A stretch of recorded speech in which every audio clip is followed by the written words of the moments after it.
theory of truth. The basic idea in it is that our thoughts must correspond to reality if they are to be true. So that's what truth consists in, correspondence to reality. So reality basically dictates what is true and what is false. So in a sense, reality is a judge on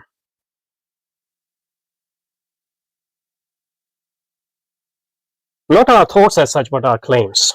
And truths, only claims are true or false. Okay. So, but Thomasius,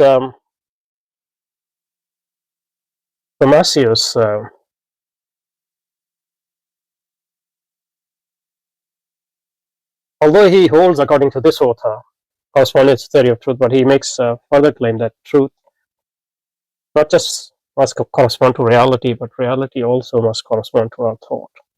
So it's a two-way traffic here.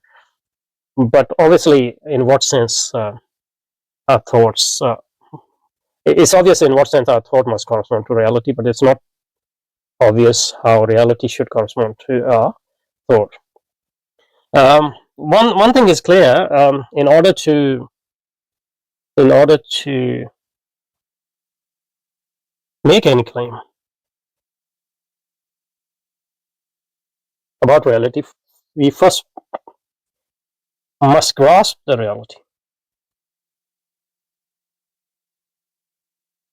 And I think that's so I haven't tried to write. So I've intentionally I'm making these. I'm using here on this before reading his actual paragraph intentionally because I want to see how whether we can anticipate what he's going to say. So then we'll correct our. These are my own thoughts at this point. In order to make any claims about reality, we must first grasp reality. And we can grasp reality only to the extent that it can fit in the structure of our mind and our thoughts. So, at least in principle,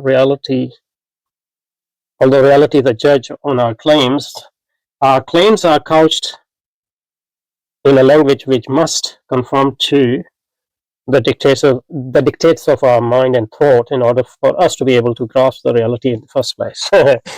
So that seems like a Kantian point, although it's a more general point which I think was well understood even before Kant. Kant is one version of this point. So in a sense, Kant, for example, said that we create our reality, but create our reality not ex nihilo, but create reality, our reality, which we can grasp. So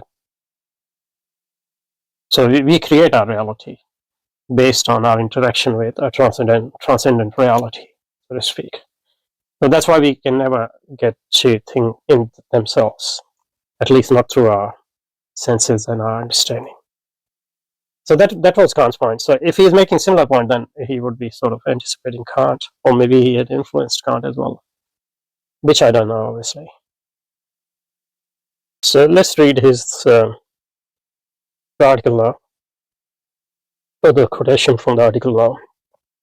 So Thomasius contends that the correspondence work in the other direction as well, namely, that truth also requires the correspondence of things with our powers of thought. So not just our thought, but because our powers of thought would determine how much reality we grasp.